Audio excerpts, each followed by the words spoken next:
Hi friends, and welcome to today's video. I'm Jeanette with Vivo Vintage Designs. Today's video should be a lot of fun. I hope that you enjoy it and that you give it a try. Now let's get started.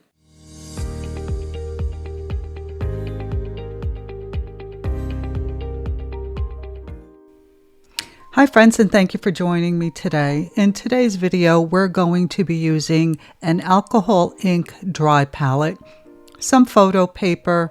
I've got clay all over my hands, so don't mind that. I was working on a different project before I started this one. So I have a few different brushes. I have some alcohol, and as I mentioned, my dry palette. And for those who don't know what a dry palette is, I will link a video in the description box that will explain all of that to you. So I'm using a small fan brush here to create my sky, and I'm just going back and forth with a pretty shade of blue. And now with using the same fan brush, I'm picking up different shades of browns. Now when you're using a dry palette, you want to make sure that you don't have too much alcohol on your brush when you pick up the ink, otherwise it will cause blooms, and we really want to just paint with this. So make sure to blot your brush on the paper towel to make sure that you don't have too much alcohol on it. So once I was finished adding the brown for my little hill here, and by the way, we're going to be painting a little cottage. College. So now I'm picking up different shades of brown and just some alcohol, and I want to create some texture. So I'm just dabbing the alcohol on the brown to get some texture like you see happening here.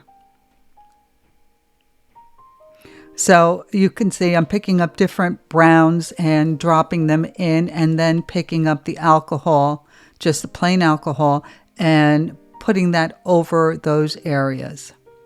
And I'm going to continue doing this until I get a texture that I'm happy with. And I did end up drying this and then using my mini mister with a little bit of alcohol to spray over it. And you can see I got that pretty little texture on top and in the sky rather, and on the hill itself. Now here I'm using a blending pen, and a blending pen is simply filled with alcohol, and you use it to either blend colors or to lift ink off the paper, and you can see that's what I'm doing here. This one needs a little bit more alcohol, and it's refillable. That's what's great about this. So you just remove the nib and you put a few drops of alcohol in there, just a few drops. You don't put a lot in there, and then put your nib back in and you can continue lifting.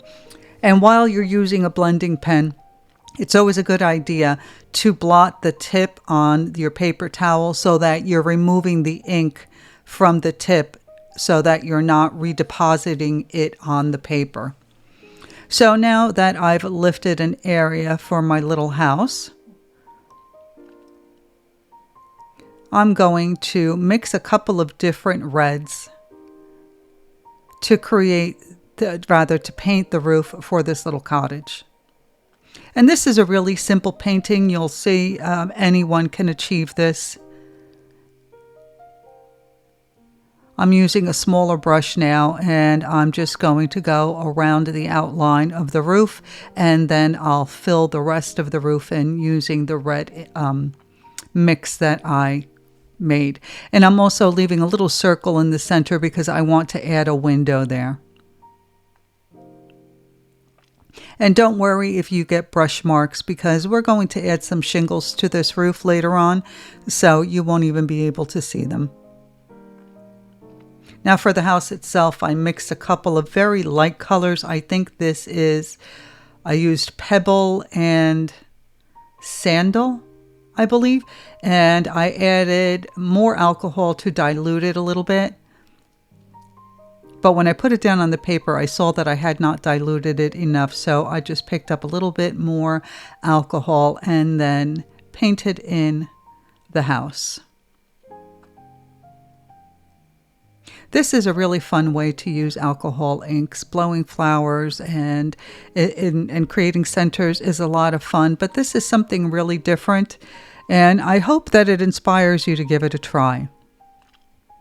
So now I wanted to add a little rickety fence So I'm using that really small brush to create the fence posts, and I think this color is teak wood.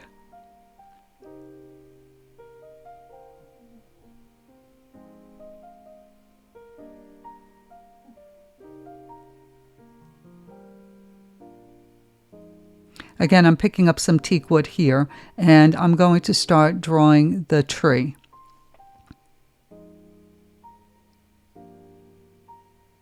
So I like to start out with the shape of the trunk of the tree, and then I'm going to add some lines to like a guide for where I want my branches, and then I'll go back and thicken them up a little bit and add more branches. And I'm using different browns just to give the trunk a little bit of texture and a little bit more interest. Now that I've got the trunk and the 3 main branches, I am going to start adding little branches from the 3 main branches. This makes it a lot easier for me. You might find this helpful also.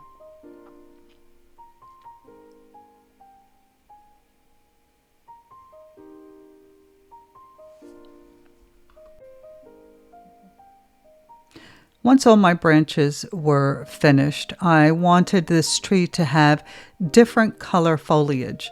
So what I did was I used the small paintbrush, and you'll see in just a minute. Here I'm just adding a little bit of texture to the trunk of the tree. Just making some squiggly lines to give it some texture and interest.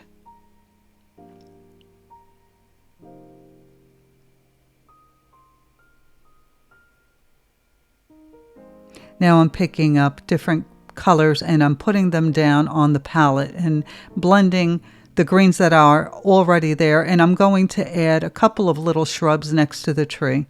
Using the tip of the brush, I'm just dabbing that color in there, and you can see that I'm picking up different greens as I go along. Just mixing whatever was on my palette. And then I think we're going to start creating the foliage for the tree.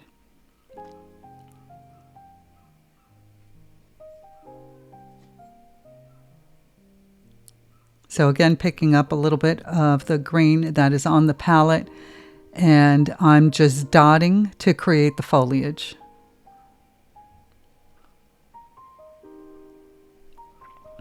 And as I mentioned, I'll be picking up different colors.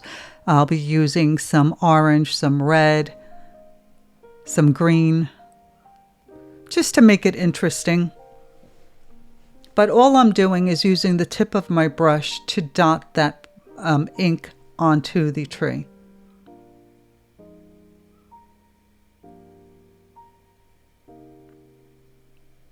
A little time consuming, but it's a really nice effect. You can see here I am almost finished. I've added all my different colors to the tray, and I'm really happy with the way that looks. And of course, you can add more trees in the background. You can add more houses if you like. I wanted to keep this simple. I'm just trying to inspire you to be a little bit more creative with your alcohol inks. It's fun to use them this way, so I really do hope you give it a try. And of course, as always, if you have any questions about the techniques you see me use in this video, please leave it in the comments. I will always get back to you. I read every single comment and I respond to every question. So you saw I used the teak wood and I painted the door, and I wasn't sure what I wanted to do for windows, so I just kept it really simple and used black to create those little lines to indicate windows. And it's a cutesy, whimsical style, and one that you know I'm very fond of. So now I thought the sky needed a moon. And of course, my favorite moon is a crescent moon, but sometimes they don't work out so well for me, so I decided to just go with a round moon. So now that I lifted some of the ink with the brush. You can also use a brush if you don't have a blending pen. It works equally as well. Just make sure again to blot the brush on your paper towel to remove the ink you've just removed from your photo paper. So I use the blending pen to lighten it up a little bit more. Now this would have been cute with the little path going down the hill, and you could have used a blending pen to create that little path and then painted it in as well. Now I'm using a micron pen because I want to sharpen up the edges of the house. So this one is a 03. It's a nice small nib. And now I'm going to start creating the little shingles for the roof of the house. And I don't want them perfect. So I'm not trying to be careful and make them all the same size. This is a whimsical painting, so nothing about it has to be perfect.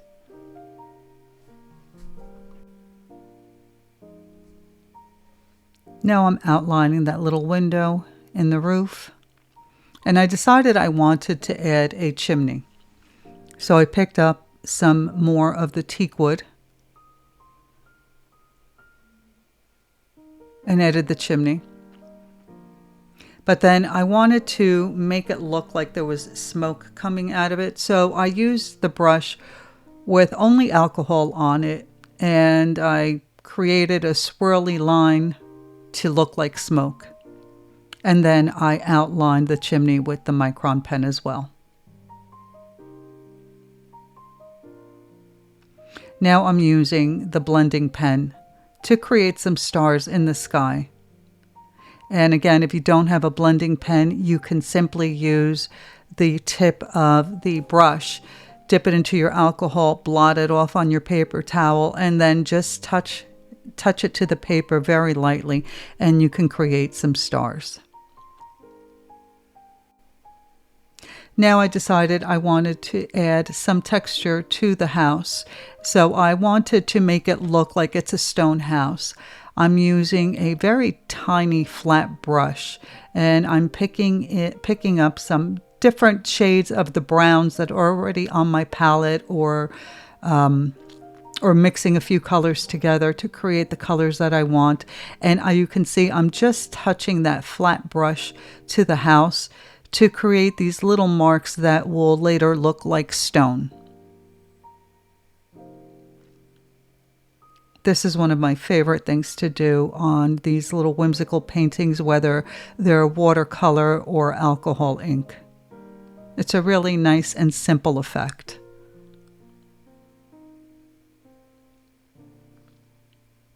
I'm going to continue adding these little stones to the house until I'm happy.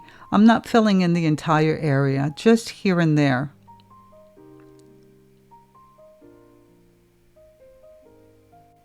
And there you have it, a cute little whimsical painting. Didn't take very much time, and it's really adorable. I hope you've enjoyed the video and give it a try. Check the description box for links to the products used, and I will see you in the next one. Bye.